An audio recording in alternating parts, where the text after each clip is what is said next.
Halo Miranda, Assalamualaikum warahmatullahi wabarakatuh. Bertemu lagi dengan saya Muhammad Agus Sofia di channel YouTube ini. Semoga Miranda semuanya dalam keadaan sehat walafiat, diberikan kebaikan dan keselamatan di tengah pandemi COVID-19 saat ini, baik yang ada di Indonesia maupun di India, bahkan di seluruh dunia.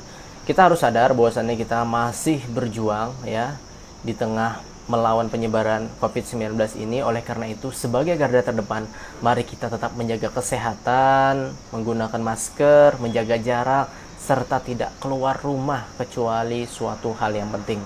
Dan tak lupa, mari kita membantu orang-orang di sekitar kita, entah itu tetangga, entah itu keluarga, teman sendiri, ataupun orang lain, bahkan dalam menghadapi COVID-19, ya meringankanlah apa yang bisa kita lakukan bagi mereka. Baik merdos sekalian, pada kesempatan kali ini ya saya mendapatkan kabar yang cukup mengejutkan lagi ya sekitar 1-2 hari yang lalu terkait kembali memanasnya hubungan India dan China. Oke. Jadi ini masih memiliki hubungan dengan video saya sebelumnya di mana pada saat itu terjadi konflik perbatasan di daerah Galwan Valley ataupun di sekitar wilayah Ladakh ya, yang mana itu merupakan bagian timur yang ada di Jammu Kashmir. Cuman kali ini lebih parah merdos sekalian, bisa saya katakan, sebab secara kronologisnya 20 orang tentara perbatasan India setidaknya gugur.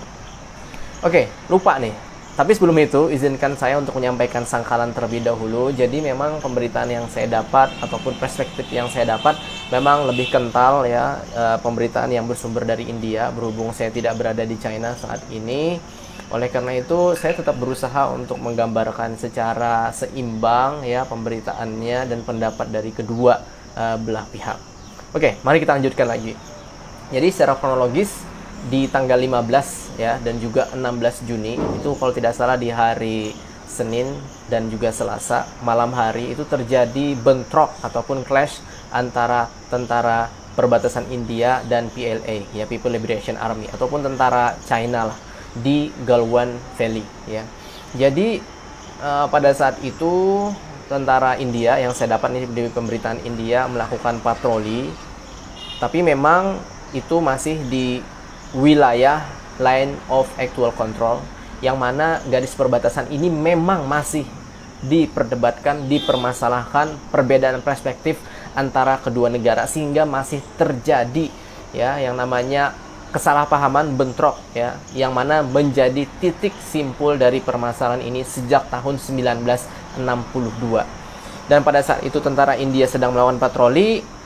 Dari pemberitaan yang saya dapat, tentara China itu konon ya sudah melakukan yang namanya rencana untuk memblokade ataupun menghalau dari pergerakan tentara India, yang mana saya dapatkan informasi pada saat tentara India melakukan patroli tersebut disiram dengan air dengan tekanan tinggi sehingga banyak tentaranya yang jatuh. Ada juga versi yang mengatakan dilempar dengan yang namanya batu yang besar, ada juga dipukul dengan menggunakan yang namanya tongkat besi, sehingga terjadi clash antara dua pasukan. Kalau dari India tadi 20 orang yang gugur dan beberapa orang luka-luka, tapi dari versi resmi dari pemerintah China tidak dikeluarkan, tapi dari Badan Intelijen Amerika mengatakan 35 orang yang meninggal dunia. Dari India menyatakan itu adalah suatu rencana yang terstruktur untuk melukai ya, melakukan trigger untuk terjadinya bentrokan antara kedua belah pasukan ya. Namun sekali lagi merdos sekalian, kedua negara memiliki pendapatnya masing-masing ya, yang kurang lebih sama, yaitu menjaga, mempertahankan kedaulatan di perbatasan negara itu yang mana diklaim oleh masing-masing negara ya. Jadi hal inilah yang menjadi permasalahan ya, khususnya secara kronologis, secara umum yang bisa saya sampaikan kepada Meredos sekalian. Dan wilayah tersebut memang adalah wilayah bisa dikatakan wilayah yang tinggi ya, pegunungan, dan juga ada sungai di sana, sehingga juga dikatakan ya tentara India ada yang jatuh ke sungai dan meninggal dunia, sehingga ada yang ada juga yang kritis dan sampai dilakukan pencarian ya pada saat itu.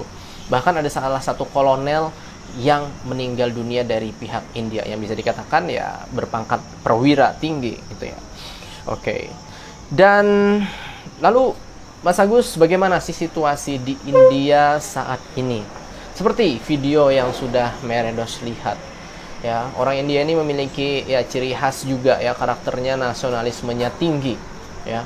Pokoknya mereka akan mengatakan Jai Hind gitu ya sebagai salah satu wujud nasionalisme mereka. Mereka juga berdiri mendengarkan istilahnya lagu kebangsaan mereka. Apalagi kalau mendengar clash antara India China dan tentaranya gugur, itu efeknya seperti yang di video itu, sampai mereka itu merusak, membakar ya, seperti TV, HP, bahkan ya foto itu udah biasa ya, foto kepala negara yang berkaitan ataupun made in China ya. Jadi sentimen terhadap produk-produk asli dari China itu benar-benar keras ya. Jadi adanya boykot ya, adanya sentimen anti China itu terjadi di India saat ini. Bahkan beberapa toko pun sudah menyetop penjualan barang yang berasal dari China sebagai bentuk protes walaupun mereka rugi sekalipun. Merdos kalian, wow ya. Dan juga ya, ini ada kejadian menarik juga. Sebenarnya produsen merek HP yaitu Oppo sebenarnya ingin meluncurkan HP mereka, ini kan dari China ya, secara online. Ini pun akhirnya dibatalkan karena insiden ini. Dan juga ya, dari pemerintah India juga mengeluarkan ini ya beberapa beberapa list aplikasi-aplikasi yang berasal dari China yang dianggap ya memiliki keterkaitan dengan intelijen yang ada di China untuk data-data privasinya. Apa saja itu? Ada sekitar 52 aplikasi di sini yang disampaikan oleh Badan Intelijen India. Di antaranya ada TikTok, ada Bigo, ada Weibo, ada WeChat, ada ShareIt, ada UC News, UC Browser.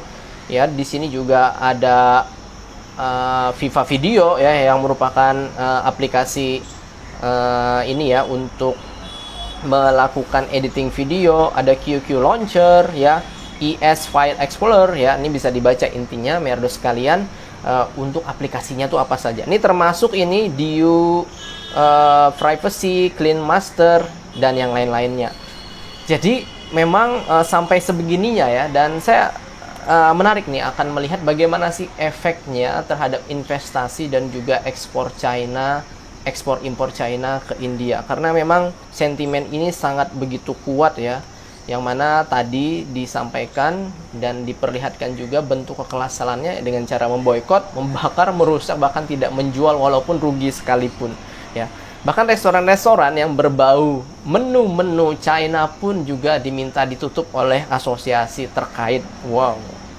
Nah, lalu pertanyaan selanjutnya, Mas Agus, apakah akan terjadi perang skala besar karena hal ini?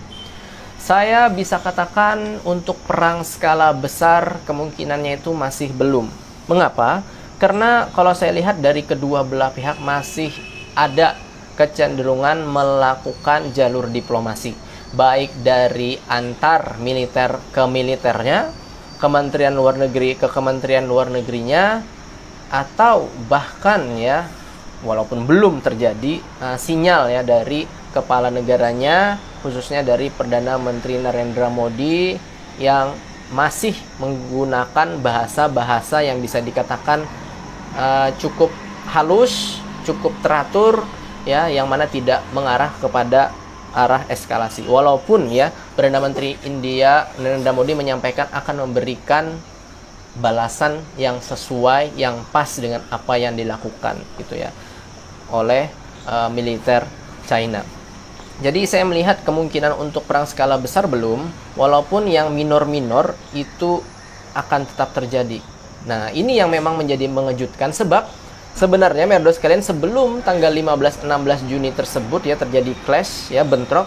Sebelumnya tuh saya membaca ada progres, kemajuan, pembicaraan perbatasan India, baik yang ada di Ladakh maupun yang ada di Arunachal Pradesh gitu ya.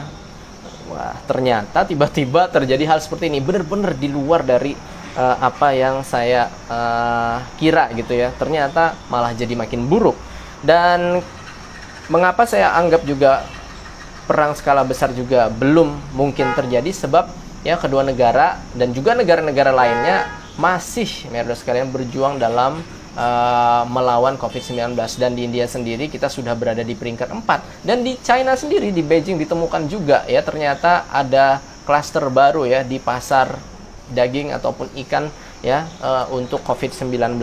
Saya pikir kalau perang duitnya bakal banyak, padahal sekarang pemasukan lagi seret untuk perekonomian mereka masing-masing. Dan kalau sampai terjadi perang, otomatis juga meminta negara sekutu lain kemungkinan juga ikut. Jangan-jangan nanti mau perang dunia ketiga, Mas Agus? Ya, bisa jadi. Karena di belakang India ada Amerika Serikat, di sebelah China ada Pakistan, di sebelahnya juga ada Rusia. Ya, Amerika Serikat kan temannya masih banyak lagi. Ada Jepang, ada Australia, ada Korea Selatan. Oh iya, Korea Utara juga temannya China ya.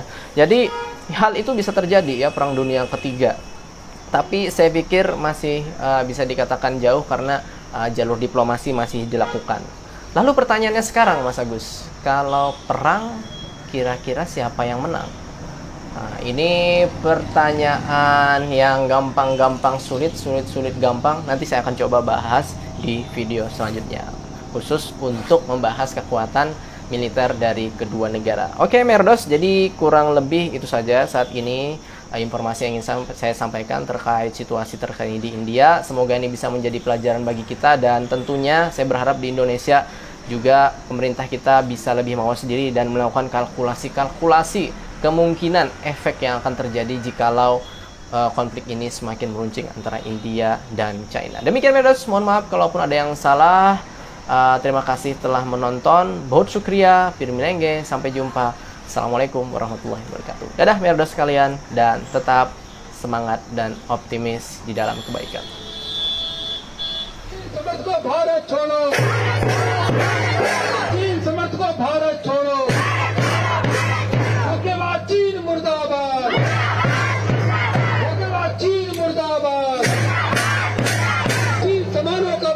चीन का बहिष्कार करना चाहिए और चीन को जो है सबक सिखाना चाहिए, क्योंकि चीन